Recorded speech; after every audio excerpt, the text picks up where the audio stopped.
What's up, everybody, and welcome back to No Color Entertainment. This is Matt. This is Ariane. And this is not planned. Can you hand me my phone, please? So, we were... See, everything's a mess because we were not planning on doing this today.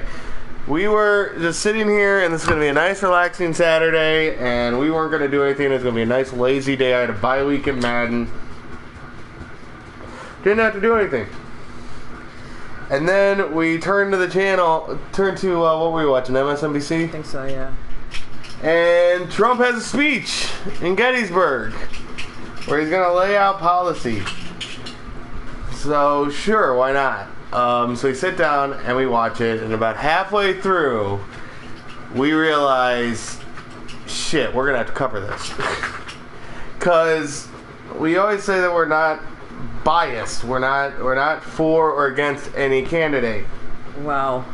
And if this would have been what I was expecting, which was Donald Trump coming out and saying, you know, his usual taglines and sound bites and his own, don't worry, we're gonna do this. I'm not gonna tell you how, but we're gonna do this.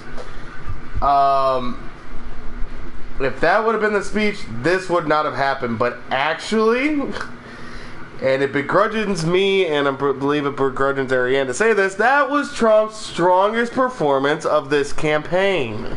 I really can't speak to it because mostly, as far as debates go, that's one thing, but this was a speech. And I've not seen very many of Trump's speeches. I've seen parts of his campaign rallies, obviously the debate performances, interviews, and so forth. I've not really seen him just standing there talking to a microphone, talking to an audience without questions or anything like that. I've seen it. I mean, you've seen it at his rallies. That's not the same thing, though. His rallies are going to be based off of largely people who are there to support him, and there's certainly an atmosphere and environment. So this had people who were in there that were definitely his supporters, but this was a not even a press conference. It was a televised press release, essentially, and where he is going to give a speech in this designated time where there are going to be reporters and other people there to cover it, and certainly probably people who are his supporters as well. I don't know if it was to a certain group or it was just a planned speech. It wasn't a campaign, a rally event or anything like that. It was just, I'm going to give a speech. Yeah. And so he gives a speech and then he moves on. So it is a different atmosphere than a rally.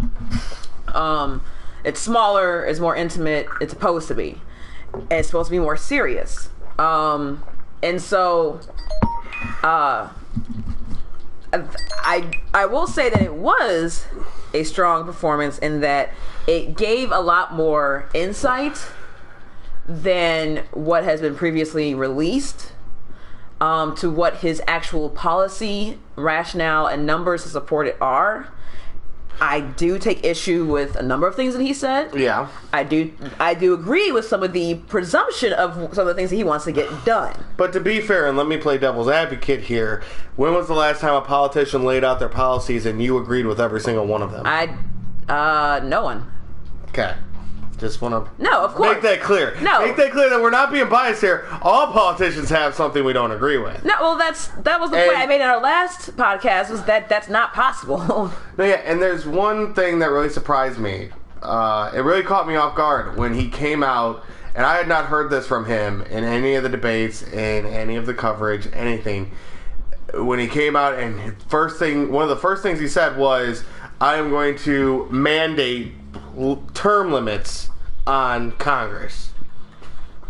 That is actually something I am completely for. Because if the strongest person in our country, the person with the most power, has a term limit of 8 years, why does a committee that could arguably be considered the second most powerful group of people in the nation not have term limits? It does beg the question, because one of the things that has constantly been an indictment, I guess, of Congress is that you have people who are sitting up there for 30, 40, 50 years because of the way in which elections are run, and where the incumbent typically tends to be the stronger person. They're more, and once it's in, it's actually much harder to get someone out than it is to get a new person in. Yeah, look at Chicago. And which way do you mean there? All the mayors of Chicago. What, the dailies? It's pretty much been it. Isn't there like a real long streak of corruption in the mayor's office in Chicago? Yeah, that's been Chicago's history. You had the dailies between Richard's, I want to say, senior and junior. Like Richard Daley Jr. was in since I wonder how Junior got the office. Because his dad was probably pretty much. Like it was Richard Daley Sr. who served throughout the 60s and 70s. I don't recall if he was unelected, chose not to run, or if he passed away, which I'm going to Google here in a second. But then someone else came in. I think they had two different mayors, one of which I think it was Harold Washington, if I remember correctly. He died in office. And then the next person was Jane Byrne, who was mayor during the Blues Brothers. Sorry, just had to throw that in there. But she only lasted for one term. Probably a lot of people blame the winter of 79 or 81 or something like that, and like the horrible reaction that the city had with regards to snow removal. And then after that, Daley came in, and he was in pretty much up until Emanuel got in, which was the 2008, 2010, something like that. So like a couple years after Obama was elected. So Rahm Emanuel, I was going to say, was on Obama's campaign. Thought she was sad. Maybe I'm confusing with somebody else. And of course, everyone knows Obama's roots in Chicago. So obviously there's a tie there. So having the support of the Chicago people who obviously already liked Obama, put Emanuel in. Now, of course, you talk to a lot of people who live in Chicago now, can't stand his ass for a number of reasons. And I don't know when his next election is, because we're not in Chicagoland anymore, so we don't see enough of their campaign ads anymore. So I'm not sure how that's running. But yes, it's been a long-term standard of I want to put this out there. While this is Trump's strongest moment in his campaign, in my opinion, by far, and I said it as soon as it was over to Ariane, if Trump would have ran his campaign like this from day one instead of a basic smear campaign against whoever he was running against, pretty much, this would be a much tighter race, and maybe even Trump wins.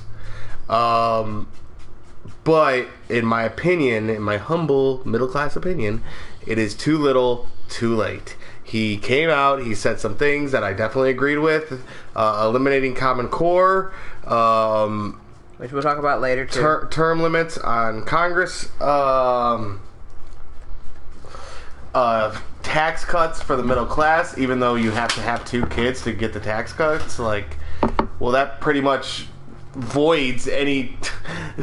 You're basically just helping them pay for the kids. That's it. There's nothing extra for middle class, which is really how you're going to boost the economy, is giving the middle class a little extra to put it into the economy, right, to get stuff for themselves. I mean, me and Ariane are still driving a 96 car because we can't afford new cars. By the way, the Supreme Court says passing term limit laws is unconstitutional. 95, the Supreme Court decided in a 5-4 vote that states or Congress can't just make a law limiting the number of terms a member of Congress can serve. Now, I guess if you make it into amendment, then it is constitutional. However, there have been amendments. There was one in particular amendment that was ruled unconstitutional and had to be stricken from the record, and that was the law essentially prohibiting the sale or use of alcohol. And so whether it's actually going to work or not, whether it's constitutional or not, I guess is, if nothing else, is still a viable thing to talk about, because the idea is that we do have people who come into office and there is no incentive for them to do anything, because all they have to do is just campaign for the rest of their terms in office and really not do anything. To be fair, part of it is also the idea that if you're doing something for the people in your district or in your constituency, then theoretically, you should be rewarded with the ability to maintain your office and continue doing the good work for your people. The idea is, of course, that if someone is not doing the good work, then they would be ousted from office.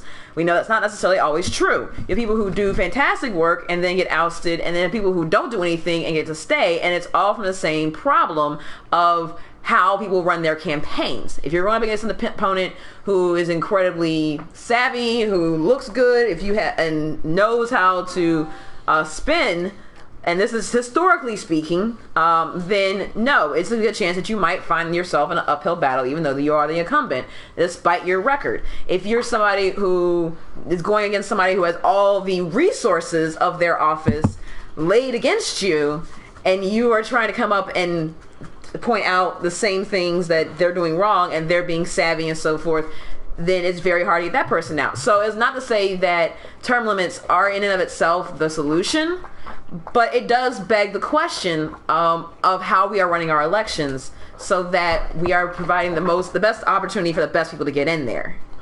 Yes. But on the other side of the coin, there are a lot of things that Trump said that we do not agree with. I know you had a big problem with education supervision. Yes. If you want to elaborate on that a little bit more, because you know more about it than I do. Ariane is a guidance counselor. She's in the education system. So. I am.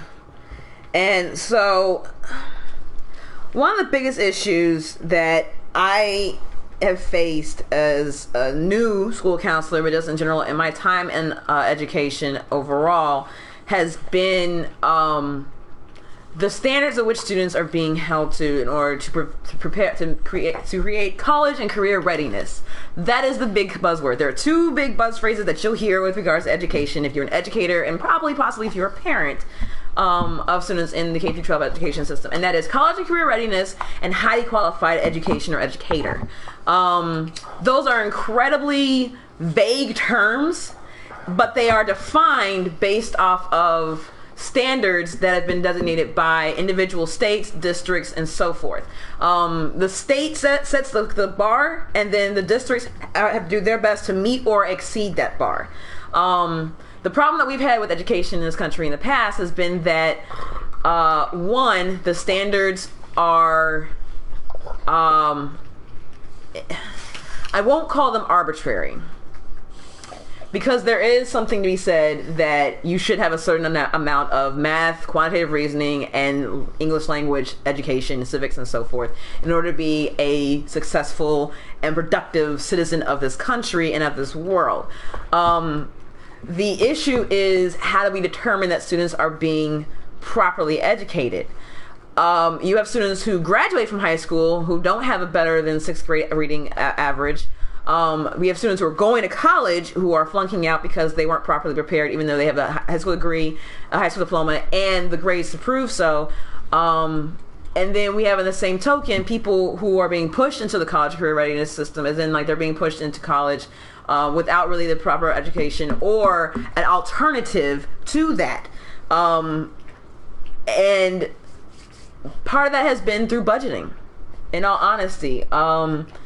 The way in which charter schools, public schools, and private schools operate is more and more becoming a business, which would be nice if it wasn't for the fact that it's going to impact us all in a negative way if that business model doesn't work, and it needs to work for everyone. It can't just work for your district, it can't just work for your school, it has to work for everybody, because the idea is that if it doesn't, then 20 years down the line, when that person who was supposed to be educated isn't, then they're not going to be able to perform the tasks that this country needs. And you'll hear all over the place that we have a dearth of different types of technological jobs, some of which require advanced education, and then of course some of the more manufacturing, labor-related jobs, and people still not having the right education or experience, because everyone knows, who's ever tried to get a job fresh out of high school or college, that one of the first things you'll hear a lot of times is, no, you don't have any experience. And people who are trying to get a job without that education will say, no, you don't have enough education. You have to have a combination of both, and it's being increasingly more, thankfully now, pushed, but the push is not enough. It has not been enough, and so hopefully we can get to that point. As far as Common Core goes, Common Core says that the education that's being provided, say, in Indiana may not equal the education that's being provided in Washington. And I mean Washington State. Or to make it a little easier, we'll say Illinois, which is right next door. And there are some indications that might be true. When you look at standardized testing across the board from different state to different state, student performance is going to be varying. I don't know what state somehow tops the list in the 50 states as far as reading goes, but I know that Indiana is not anywhere near the top. And then that there are a few states somehow still below us, but I don't know how the states ahead of us are better, because you'll hear from educators all over the country talking about how there are a lot of problems with their systems. Not to say that education in itself is broken, it clearly needs some fixes, and the Common Core is an attempt to do so. The issue is, of course, that who is setting that standard? And some states say, I don't think that my students should need to know this.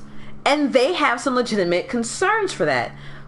But again, going back to the fact that we all need to know these things, we all need a certain amount of education in order to be productive, some of that needs to be evidence-based, and the Common Core model does seem to present some alternative so that everyone is getting the same level of education. There is some other issues with regards to Common Core that people have, which is that what is being taught. So it gets to this idea of certain things are not being applied equally. I can go on and on about education. I really don't want to. That is the one that sticks to me the most. I go to school after the debate, and almost every counselor there is, why didn't they talk enough about education? Neither of them did. And I think this is Donald Trump's attempt at trying to say, no, I do have a plan for education. But one of the issues with his plan... Hold on. This is Donald Trump saying, hold on, I have a plan for everything, because one of the largest criticisms of his campaign has been he hasn't given any details. No. I'm not saying that's not what he was doing. I'm saying this was one in particular instance in where he gave a plan that he had not previously really outlined before. And it was mostly... states... public, private, and charter. Those are religious and homeschooling. That's pretty much the way in which all the ways that people get educated in this country in general. So it's about how you pay for those. And essentially his plan, from how I understand it, is that the federal government will provide vouchers to students to then apply to whatever schools they want to. The issue, of course, being that if a school is outside of that price range, then they have to attend whatever school they can afford. If that school that they can't afford is typically public-based, which is now being cut, then because they're not receiving that federal aid, or that's usually gone to the states in order to dole out to the districts, then those schools are now hamstrung. But the students still have to go there because they still, even with the voucher system, can't afford to go someplace else, or the school is too far for them to be able to get out there.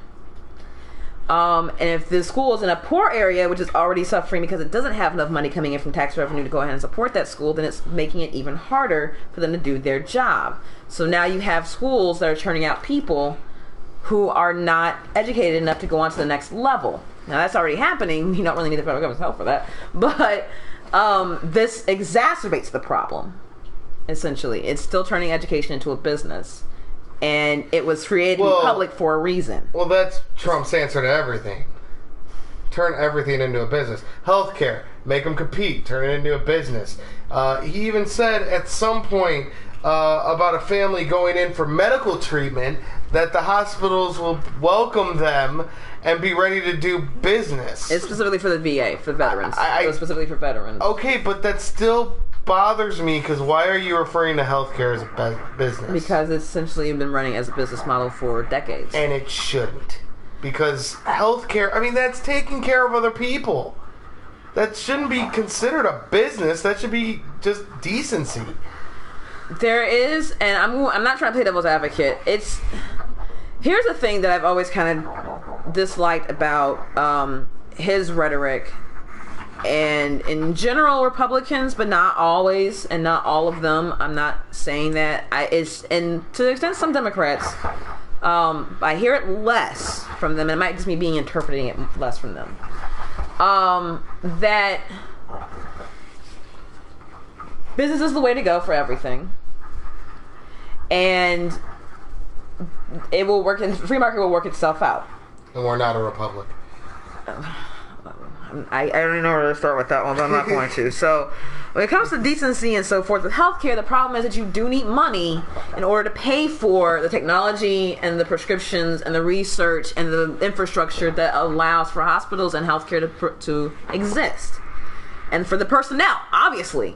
That takes money because these people can't do it for free. I mean, I guess there are free clinics, but that's because they're being paid off of grants that are either given by charitable donations or through tax dollars. And so when an MRI machine comes in or whatever, you have to pay for that somehow, and that money gets passed on to the consumer, potentially whether they use it or not. I have a problem with this, but then the issue is still the idea that, well, you might need it. It's the same idea of roads and education. Even if you're not directly using it, you're going to benefit from it either in the future because you yourself are going to be able to do it, or because someone else that you know or someone else that you live with in your community is going to benefit from it, and they're going to be able to maintain being able to survive and productively in that society. The issue I have with a lot of the rhetoric that goes along with privatizing healthcare, which is essentially what he was talking about without actually saying it in so many words, is that it's all about you and it's not about us. And I know it's supposed to be about us. I know that's what they try to say, it's about us. But over and over and over and over and over again, the result is that an individual might benefit, but the community does not. And that therefore does hurt the individual also.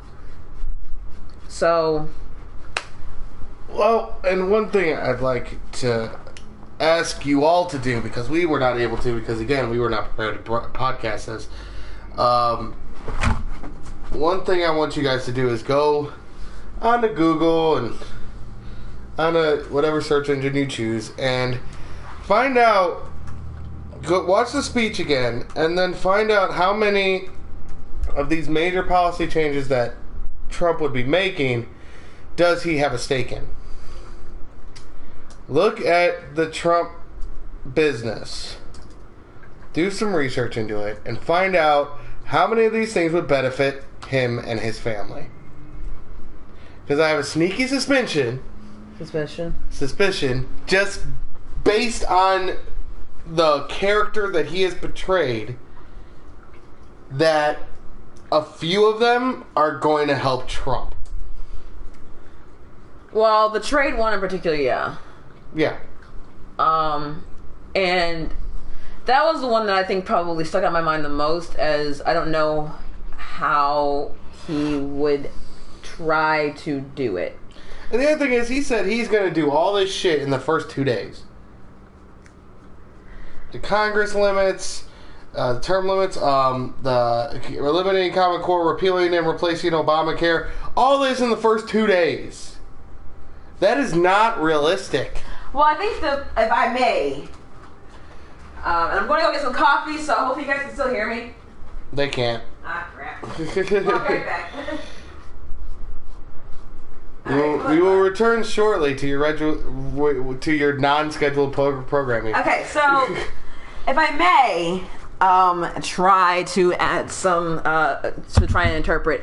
I don't know necessarily that's what he was saying he's going to do in the first 2 days. He was going to draft plans in his first 2 days to get certain things accomplished started. He said in day one, I am going to pass an amendment that limits terms on Congress. Okay, day one, I'm going to pass it. Impossible, because he can't. He can't. And he also said that he wanted to revoke all the quote-unquote unconstitutional memorandums and executive decrees, essentially, unquote. I know I didn't quote under decrees, whatever. Sue me if anyone else out there is as big a grammar Nazi as I am. But the idea is that he was going to revoke a lot of the executive decisions that President Obama made. I'm like, but this one is pretty freaking unconstitutional, and I don't know if you understand how it works. You don't get to decide an amendment. It has to be ratified by Congress, and that takes a while. It's why I don't even know when the last amendment was made. I think it was back in the 70s, maybe the 80s. And the idea is that it's got to go through a process. All 50 states, possibly DC and Puerto Rico, have to accept it, have to vote onto it, have to, or at least a plurality of them have to. And then it comes back to Congress or something. I don't even remember all the different things, but I know that it is not just you say it and it's so. So I take issue with that. I'm going to go ahead and try and Google it as well, blah, blah, blah. But the idea is that, no, you're not going to be able to get that done in the first couple of days. You're not going to be able to get that done in the first 100 days. You're going to maybe get the ball rolling in the first 100 days if you do it. But you're talking about an amendment isn't that what the presidency is at this point? You just are trying to get the ball rolling and hoping that the next person will continue it? Well, it's not. Well, some things you do. And so... You start it, and then essentially Congress hopefully will support you in it, and some of it will actually take action while you're president. But yeah, some of it is.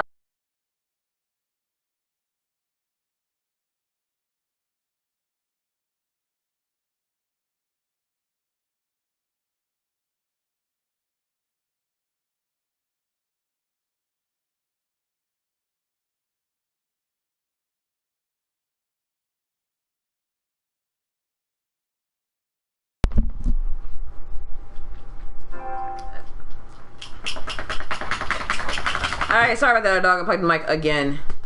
But yeah, so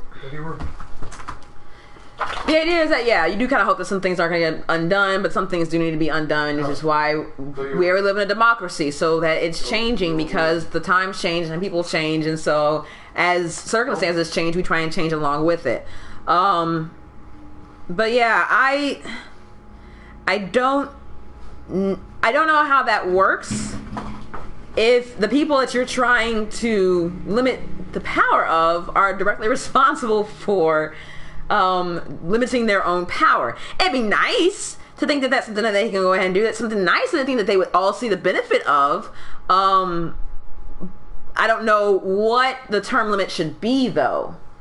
I guess that's a question to ask him. That if you were to get this done, what would you consider an appropriate time frame in which a senator or a representative needs to go? So, because representatives are only in office for 2 years, representatives are in office for 6 years, and senators are in office for, I think, 2. And so then, at that point, would you have more restrictions on senators or less if they're not going to be there for as long?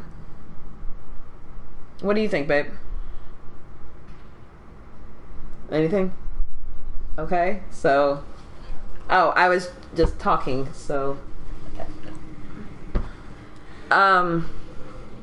So I was taking care of the dog, so I didn't catch all that. Okay, I was saying that the question is, how long should term limit be? 48 years, just like a president. Well, you have 6 years for representatives.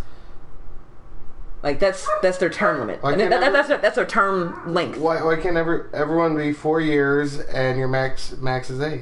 Why can't everyone be like that? Why can't we just have it across the board system? Oh no, is that like too close to socialism?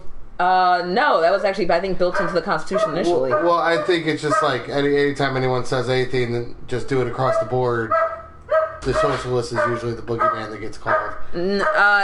Possibly, but this is not one of those times. I think. Let's pay for government-paid health care. Under the Constitution, socialist. Under the Constitution, members of the United States Senate may serve an unlimited number of 6-year terms, and members of the House may serve 2. So I was wrong. I was right the first time. I flipped it around. So senators are 6 years. Representatives are 2. So. Yes, it would be simpler maybe if everyone would just serve for 4 years. I think the idea of the overlap was for a reason. And the idea was that I'm letting them out, baby. Okay. Yeah, let our dogs out. They're like bothering us, but not bothering us. It's such a weird fucking day. We weren't planning on doing this. So the idea is that if you have somebody who's in office for a longer time and you have those policies that are going to take a while to craft, it might not be done overnight or even in the term of one term for a representative, then the idea is that if you have it for longer, for 6 years, for example, for a senator, then you're going to possibly get the continuance of the federal government in that something that was a project that was started beforehand that takes longer to be done can still be done by the person who started it and supported it. Especially if it's for your state where you have someone who's coming in, even if they support whatever actions you're doing before, will obviously take a different term look at it, as well as they may not be as up to speed with this legislation that you crafted or you supported in the first place. And so that time frame that it takes for you to get adjusted is an issue. I am not talking about our Congress as it is right now. I'm talking about our Congress as it is historically, looking at the entirety of the time that it's been around. I would have to look to go through I'm not a constitutional lawyer. I don't know nearly enough about civics to know the actual answer, and I could probably Google it, but my phone's being super slow. The idea is that who came up with the idea of 6 years and 2 years initially? My guess is it was probably folded into the Constitution initially. The idea of unlimited terms for the president was kind of in there, and then they revamped it after Roosevelt when he served like 4 times. And thank God for that, because while it was probably to the benefit that FDR was there for the time frame that he was in office, and history can disagree with me or can support it, whatever, I'd be happy to look at it again. But the idea is that in general, you, as a democracy, it is important for that peaceful transition of power, which has been such a prominent in the news in the last few days, that when people are done, that they can then step down and go away. Yeah. And that you don't have people trying to stay in there for life, or that they somehow make it an inheritable office of some sort. If their children get elected to the office, well, so be it. If we're going to go with the business model, the people got what they wanted, so that's exactly how it works. But they weren't designated to have it, and thereby allowing for the possibility of someone else to take charge, and therefore the will of the people speaking. So that's my thing. It's just, this speech made it tough on me, because up to this point it was clearly Hillary, but now that I actually see some Trump policies for once, maybe, I don't know. The issue for me is not that I ever didn't disagree with Hillary Clinton, but the idea is that I so don't agree with a lot of what Donald Trump has had to say as a person, as a candidate, and even if I'm going to look just at his policies, while they're outlined certainly more elaborately or more concisely than I think that I've seen from him, there are still some issues there. When you talk about bringing money from overseas back, we talk about creating tax tariffs. One, the idea of how you get these things done. I'm glad that you think that you have so much confidence in your ability to try and persuade people into doing what is against their best interests. That is not an ironic statement. I just realized that it might be. But the idea is that there has been talk about trying to eliminate loopholes in the tax system that allows people to ship jobs overseas and then bring the goods in at the expense of the American worker for years. The Republican Congress has been fighting this for years, or certainly at least as long as they've been the majority over the last few cycles. So that the very same proposal of reducing taxes, or at least providing a tax benefit to those people who bring their jobs or stay in the United States in the first fucking place, while also making it de-incentivized for people to go across borders, has been on the table for a while, and it hasn't been done. Now, maybe it's not perfect, and that's great, and we can look at it. I don't think that his solution addresses it. And he specifically talks about people who are already overseas. He doesn't really talk about people here. The one thing I did gather It really seemed like that he is not going to take many policies that were already in effect. He is going to create his own government. That is his idea, is that this is now his place and he's going to make it his instead of enacting things that previous presidents have put in place. How so? The term limits, renegotiating NAFTA, withdrawing from this policy, withdrawing from that policy, stopping this, stopping that. A lot of it was, I'm going to stop this and do this instead. That was a lot of it, what it was, and it just seemed like so much that how many policies is he getting rid of from previous presidents, and which presidents? Because, you go back and maybe one of your favorite presidents, he's taking away the policies for and making it now trumped. Just this is going to be a trumped up government, basically. Pardon the pun, but he's going to take this and make it his and eliminate anything that could stop him. I thought it was interesting that he brought up. I'm gonna stop turning there because I was gonna say something about the media, and we can go to that. I think we're gonna stay on trade for right now as best as we can because we're not economists by any stretch. The idea is that, from my understanding, and I would love for England to clarify if I'm wrong, that he would just unilaterally withdraw support of the United States from NAFTA and from the TPP if it doesn't work solely in our, specifically in our interest. And obviously, that should be a no-brainer. Like, you wouldn't go into a deal that hurts you. But my understanding of the two, whether they're useful or not, or is that it is a compromise. Now, granted, could we get better terms out of it? It'd be nice. But my understanding was that because we're also working with governments whose societies are not formed in the same way as ours, and they're not as big as far as they're not usually known for the democratic processes. They don't have necessarily the same legislature process that we have to go through in order to get anything accomplished and done to make certain that it is fair, theoretically. Then that might be one reason why we have some issues that are stacked against us when we go to do our negotiations, because governments in which we're negotiating with don't have to worry about human rights allegations or trying to play fair. They can pay their workers whatever they want, and we have to just suck it up, and there's no incentive for them to not change.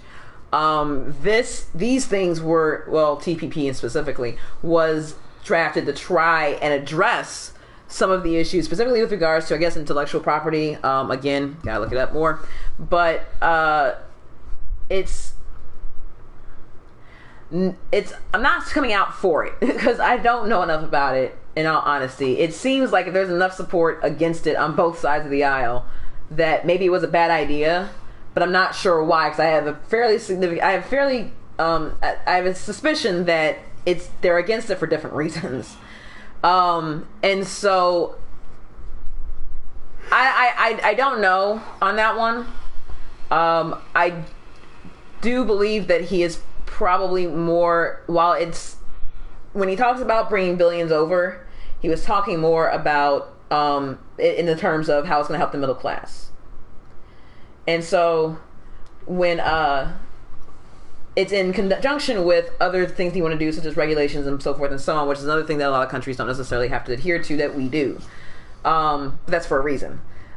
So it's supposed to offset each other, and I know how the math is supposed to work, but I'm not certain that it's going to work in that way, because it's like you brought up before with the tax cut for a married couple with 2 kids.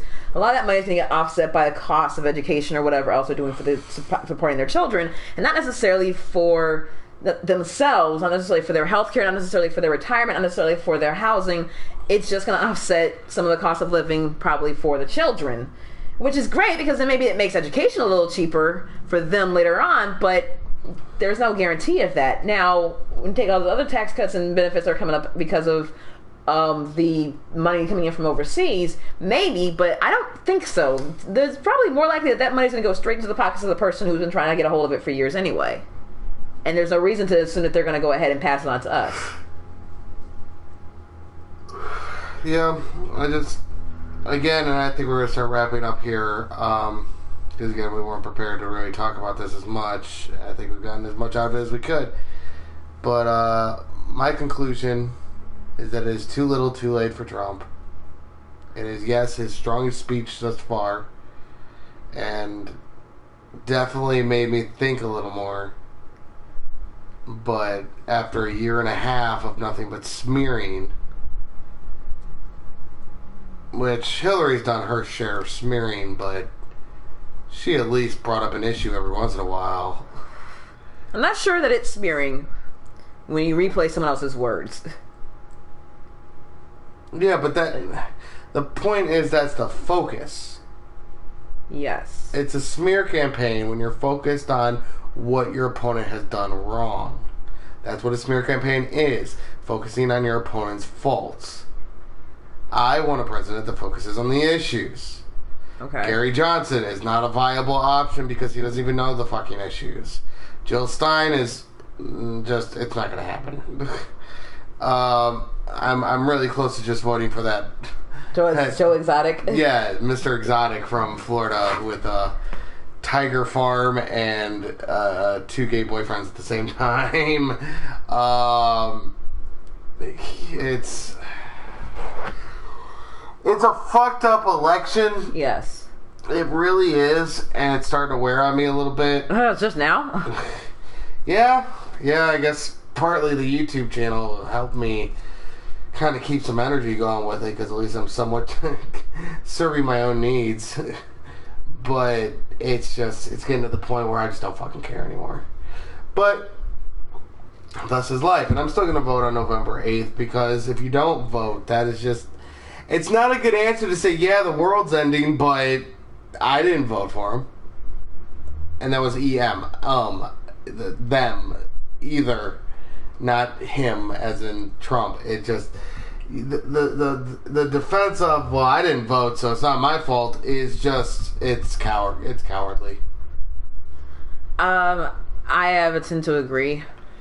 It is participating in the democratic process, and while there are some evidence to suggest that people are disenfranchised, or I don't know, we have to talk about the voter fraud. We have to look into that one part a little bit more. Oh yeah, apparently 1.8 million dead people are still voting.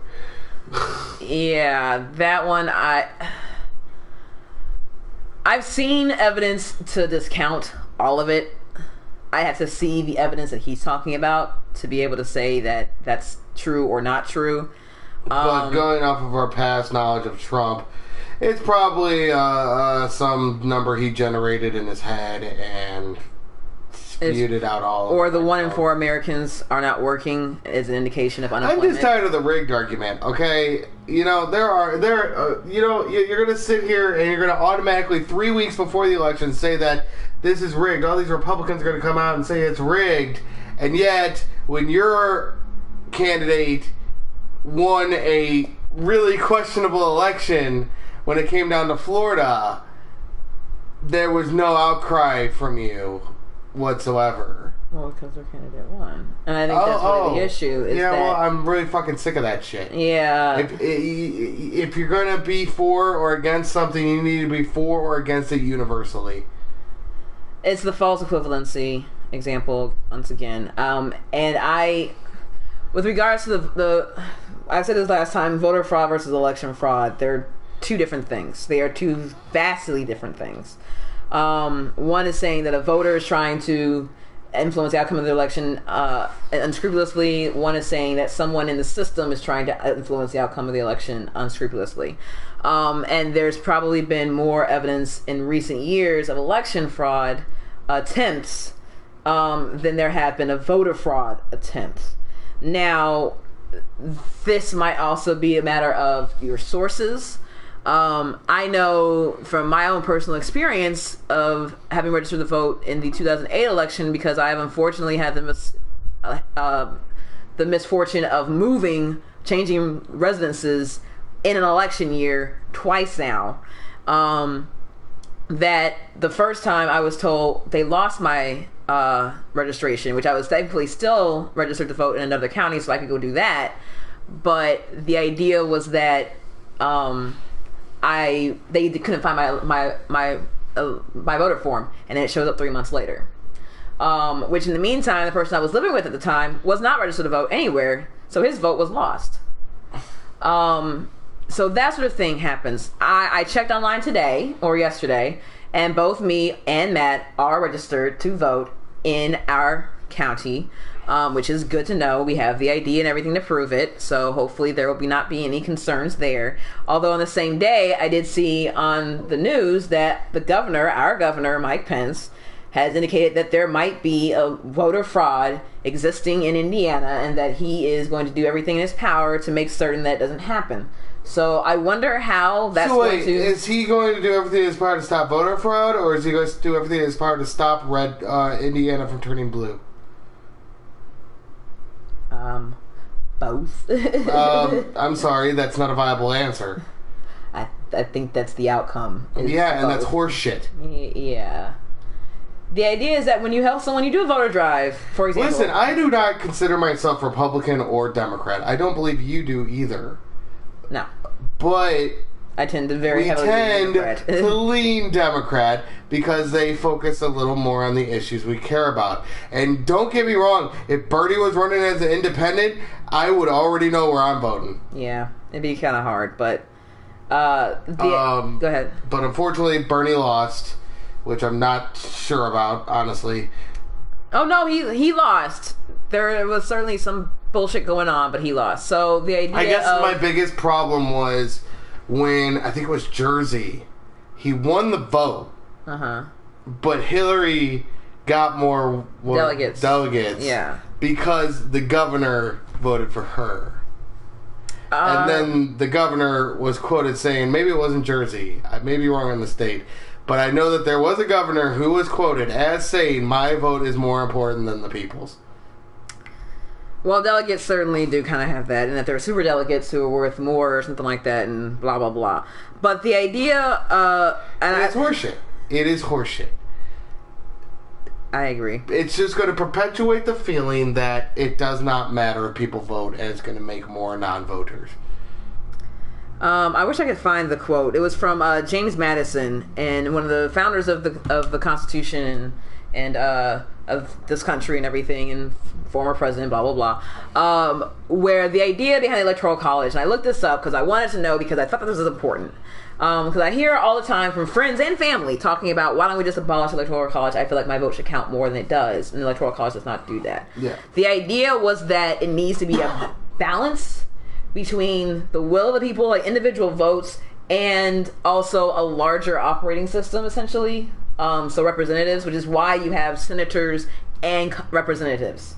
So senators, you get 2 per state, period, no matter how many people are in there, and then you get representatives based on population. And that's essentially what the idea behind the Electoral College was supposed to provide. So that individuals could still vote. The states can decide how those votes are allocated, though, but that in the end, a state is worth a certain number of points, not necessarily just how many people have voted for a certain candidate in that state. And I gotta say, like, while I may not agree necessarily in how it is operated... Wouldn't a full democracy be that just every vote counts, whoever gets more wins? The idea was that, specifically, and he talks about this, and I don't know, I have to go back and look to see if he was a proponent or an opponent of slavery. And I'm gonna guess that he was an opponent. The idea was that it was to try and make sure that individual rights are not being trampled on, so that you'd have a majority who essentially say, like, if 10 people in a room say, like, we want Jerry's cake standing over there in the corner, and he's like, well, it's my cake, I don't want to give it to you, and you guys already all have your cake, well, we want yours, fuck you, 9 out of 10 of us agree, we're going to take yours. So the idea is that that was supposed to be, no, you can't do that. Everyone in here is equal. You cannot vote to take away someone else's right. And that was why, if you have a true democracy where it's just one vote, one person, that leaves the door open for stuff like that to happen. And that's why they have this balance in there that is supposed to allow for a plurality, essentially, I guess is the term I'm looking for, and where it can't be just strictly that way. Now, it doesn't mean that it can't still happen, but it's supposed to try and provide a check so that it's not as easy for it to happen. So Alright, so that's basically our overview of this speech. Been a draining Saturday already. Yep. A lot of housework to do. So, still, my overview, too little too late for Trump, his strongest performance yet, but I don't think it'll be enough. Your overview? I thought that he brought some really interesting points to the table. I would have loved to have heard more from an actual serious, thought-provoking candidate to elaborate on them more over the course of his election so that we can have a true and honest debate and discourse over the valid merits or the merits over it, which might mean that some things are good, some things are bad, but whatever. But yeah, I don't think that it was enough for me. Now, some people who are undecided, it might be enough to swing them. I personally can't get over some of the other stuff that he's done and said over the course of this election and that has come out over the course of this election that precedes it, that I don't feel like I would ever be able to vote for him. Fair enough. So, for No Collar Entertainment, this is Matt. This is Ariane. And we're out. Bye.